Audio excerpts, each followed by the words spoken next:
APR Group, 2 and 3 BHK premium apartments at Patancheru. Comfortable pricing, GHMC and RERA approved.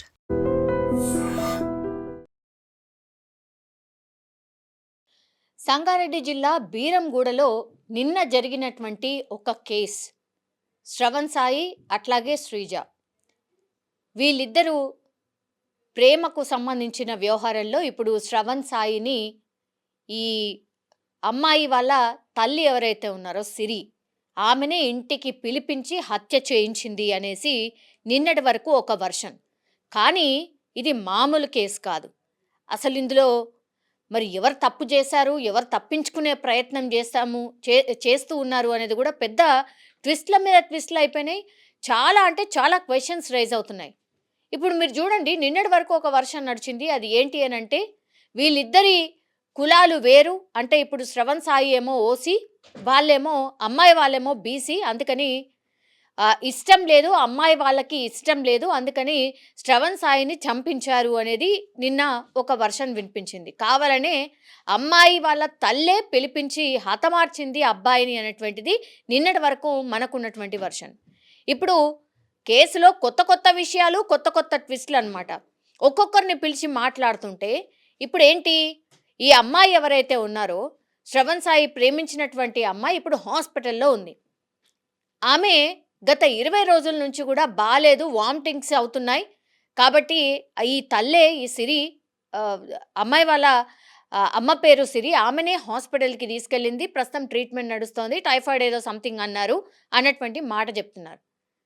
కానీ మొన్న ఎప్పుడైతే ఈ అబ్బాయిని పిలిపించిందో అమ్మాయి, మా ఇంట్లో మన ఇద్దరి విషయం తెలిసిపోయింది, నేను ఇప్పుడు కన్సీవ్ అయ్యాను, సో నా అమ్మ నన్ను తిడుతోంది, కొడుతోంది, తొందరగా రా అన్నటువంటిది ఒక కాలో మెసేజో ఈ అమ్మాయి పెట్టింది. అందుకని హుటాహుట్న ఈ శ్రవణ్ సాయి అనే అబ్బాయి వెంటనే అమ్మాయి దగ్గరికి వెళ్ళిండు. ఇక్కడ ఏంటి అనంటే, అబ్బాయి వెళ్ళేసరికే వాళ్ళ అమ్మాయిని కొడుతోంది. సో దానికి అడ్డు వెళ్ళిండు, అడ్డు తగిలిండు, ఎందుకు కొడుతున్నారు ఏంటి అని అడిగే ప్రయత్నం చేసిండు. ఆ కోపంలో ఉన్నటువంటి క్రమంలోనే అమ్మాయిని కొడుతుంటే ఆ అబ్బాయి అడ్డొచ్చిండు. కాబట్టి ఆ బ్యాట్ కొంతమేర ఆయనకు కూడా తగిలింది. దీంతో ఆయన స్పృహ తప్పి పడిపోయాడు అని ఇప్పుడు తల్లి వర్షన్. కానీ ఆయన ఒంటి మీద గాయాలు చూస్తే గనక బ్యాట్తోని కొట్టిన ఆనవాళ్ళు చాలా తక్కువ. చాలామంది కొడితే, ఇష్టం వచ్చినట్టు కొడితే, చేతులతోని కర్రలతోని కొడితే ఎట్లాంటి గాయాలైతే ఉంటాయో అట్లాంటి గాయాలు ఇప్పుడు శ్రవణ్ సాయి ఎవరైతే అబ్బాయి పాపం చనిపోయాడో ఆయన ఒంటి మీద కనిపిస్తున్నాయి. కేవలం బీటెక్ చదువుతున్నటువంటి సెకండ్ ఇయర్ చదువుతున్నటువంటి అబ్బాయి. పోనీ వెనకాల ఎవరైనా ఉన్నారా అంటే అది లేదు. పాపం అమ్మ అండ్ నాన్న ఇద్దరు కూడా లేరు. వాళ్ళ పెద్దనాన్న వాళ్ళ దగ్గర వాళ్ళ అండర్టేకింగ్లో ఈ అబ్బాయి ఉన్నాడు. పోనీ ఆస్తి లేదా, ఓసి అట్లాగే ఆస్తి లేదా అని అంటే 20 ఎకరాల వరకు భూమి ఉందట ఏపీలో. సో అబ్బాయికి ఆస్తి ఉంది, చూడ్డానికి కూడా చాలా బాగున్నాడు. నిజంగా చెప్పాలంటే కూడా టీవీకి సంబంధించిన యాక్టర్స్ ఎవరైతే ఉంటారో వాళ్ళు సినిమా యాక్టర్ లాగా ఉన్నాడు అని వాళ్ళ పెద్దనాన్న వాళ్ళ పెద్దమ్మ మొన్ననే రీసెంట్లీ వాళ్ళకు ఫోటోలు పంపిస్తే కూడా ఆ అబ్బాయితోని మాట్లాడుతూ మురిసిపోయారట. అచ్చం హీరోలాగా ఉన్నావురా అని. చాలా బాగున్నాడు. అండ్ దట్టు ఓసీకి సంబంధించిన వ్యక్తి. మరి ఆస్తి లేదా అంటే ఆస్తి ఉంది, అందం లేదా అంటే అందము ఉంది. అట్లాగే ఓసీ మళ్ళా మంచి క్యాస్ట్, అప్పర్ క్యాస్ట్, ఎవరైనా సరే ఇవి ప్రయారిటీ వైజ్గా ఇవి చూస్తారు కదా. ఏమైనా అబ్జెక్షన్ ఉంటే అబ్బాయి వాళ్ళకు ఉండాలి, కానీ అమ్మాయి వాళ్ళకి ఇక్కడ అబ్జెక్షన్. నువ్వు ఆ అబ్బాయిని ప్రేమించొద్దు, నువ్వు ఆ అబ్బాయిని కలవద్దు అనేటువంటిది ముందటి నుంచి కూడా చెప్తున్నటువంటి మాట అనేది చెప్తున్నారు. వీళ్ళకి ఎట్లా పరిచయం అంటే 10th క్లాస్ వరకు స్కూలింగ్లో పరిచయం. ఆ తర్వాత ఆమె ఎక్కడో చదివింది. ఆ తర్వాత ఈ అబ్బాయి ఏమో engineering college, Saint Peter's engineering college ఇక్కడ కుత్బుల్లాపూర్లో రూమ్ తీసుకొని జస్ట్ బీటెక్ సెకండ్ ఇయర్ మాత్రమే చదువుతున్నాడు. కానీ తరచుగా రావడం, ఫోన్లు మాట్లాడుకోవడం ఇదంతా కూడా నడిచేది.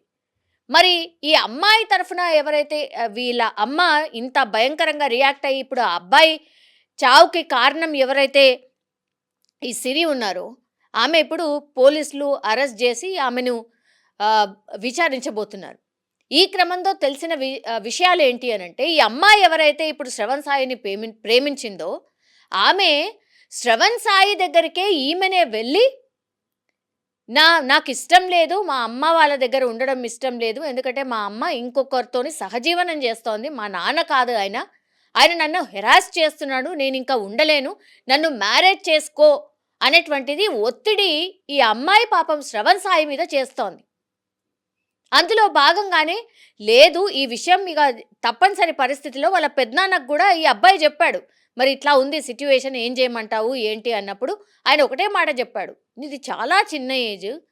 నువ్వు ఇంకా చదువుకునే వయసు. ఆమె చదువుకోవాలి, నువ్వు చదువుకోవాలి. అసలు లైఫ్‌లో ఏదన్నా కావాలన్నా, ఎదగాలన్నా గూడా స్టడీస్ వెరీ వెరీ ఇంపార్టెంట్. ఇది ఏజ్ కాదు, ప్రేమించే ఏజ్ కాదు.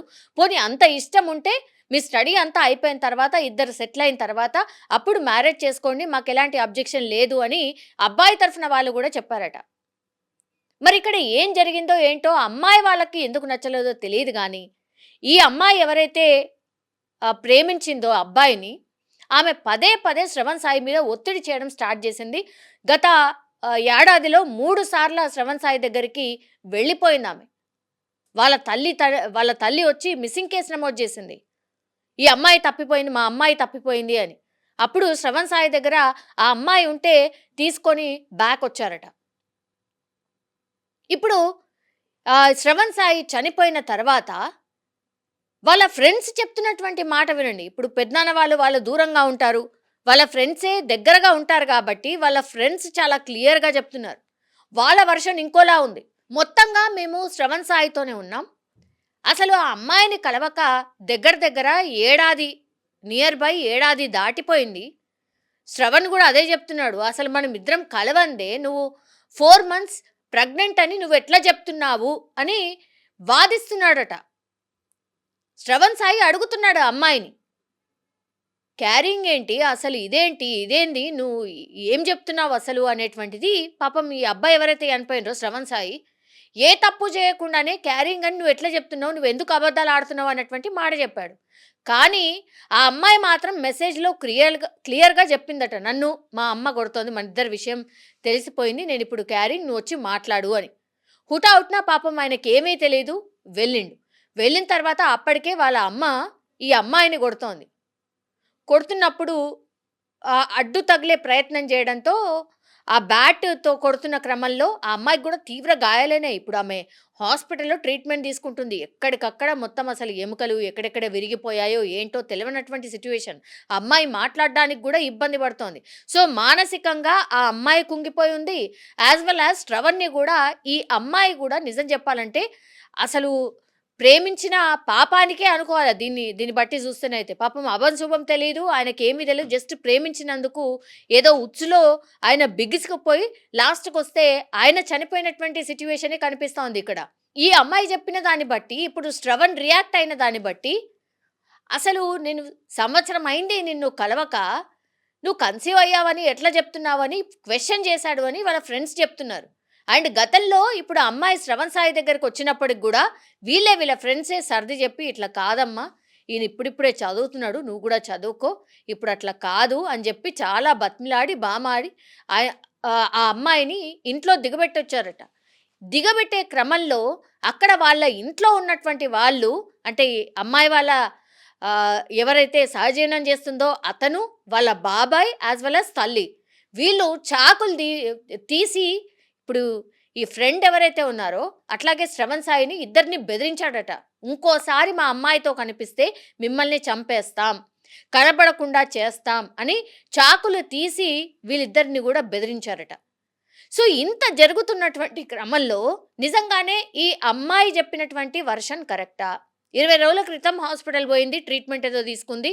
వామిటింగ్స్ అవుతున్నాయి అంటే టైఫాయిడ్ ఏదో వచ్చింది అనే మాట తల్లే చెప్తోంది. మరి ఆనాడు చూయించినప్పుడే ఆమె కన్సీవ్ అయినట్టు తెలిసిందా? తెలవలేదా? ఇది ఒక క్వెషన్. ఇప్పుడు ఆ అబ్బాయి అసలు నా ప్రమేయమే లేదు అని చెప్పినప్పటికీ కూడా మరి ఈ అమ్మాయి ఎందుకు పిలిపించింది? ఇది రెండో వర్షన్. అసలు 2 సార్లు, 3 సార్లు వచ్చిన తర్వాత గూడా అమ్మాయి నన్ను చేసుకో అని చెప్పిన తర్వాత గూడా అప్పుడు ఏమీ చెయ్యనటువంటి వాళ్ళు ఇప్పుడు ఏకంగా అబ్బాయిని పిలిపించింది అమ్మాయే, మాకు అసలు సంబంధం లేదు, మేము ఇంతవరకు అసలు చూడలేదు అన్నటువంటి మాట చెప్తున్నారు.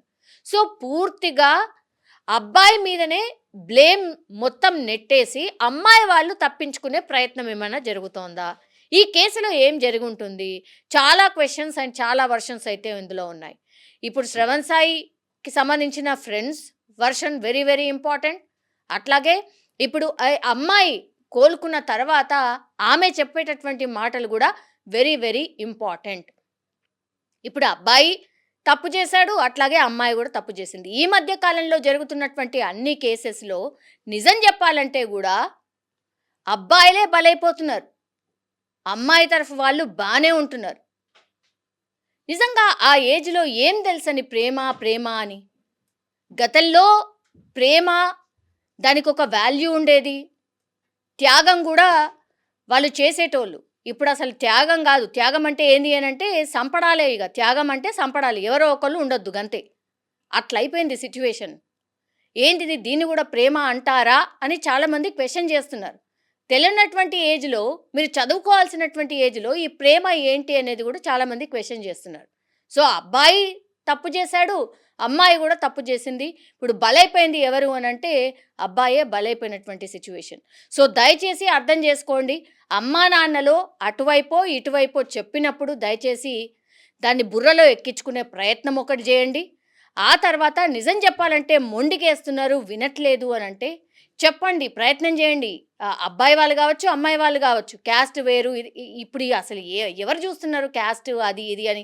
ఎవరు అసలు పట్టించుకోవట్లేదు. చదువుకున్నారా, జాబ్ బాగా చేస్తారా, తర్వాత నెక్స్ట్ వాళ్ళు కలిసి ఉంటారా, ఇక్కడ వరకే ఆలోచిస్తున్నారు. ఇంకా మీది తక్కువ కులం, మాది ఎక్కువ కులం, ఇది ఎక్కడుంది అసలు? ఇంకా ఉందా ఇట్లాంటి?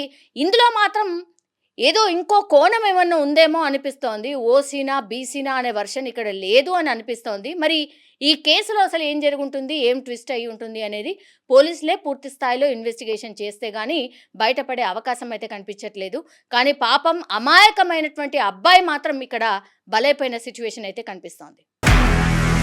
నిజంగా ప్రస్తుతం ఉన్నటువంటి సమాజం దేనికి ప్రయారిటీ ఇస్తుంది? ఆర్థిక సంబంధాల చుట్టూ మాత్రమే తిరుగుతుంది. మళ్ళీ ఎన్నికలంగానే చాలా విరక్తి కలుగుతాను. మంచి అనిపిస్తుంది కదా, లేడీస్ కూడా ఛాలెంజింగ్ జాబ్స్ చేసినప్పుడు చాలా బాగుంటది. ట్రాఫిక్ అసిస్టెంట్స్ గా నియమించిన ట్రాన్స్జెండర్స్ అందరితో సాల్యూట్ చేయించుకుంటున్నారు. ఫుడ్ డెలివరీ ఇవ్వటానికి వెళ్ళినటువంటి డెలివరీ బాయ్ అనిల్ పై కళ్ళ ముందు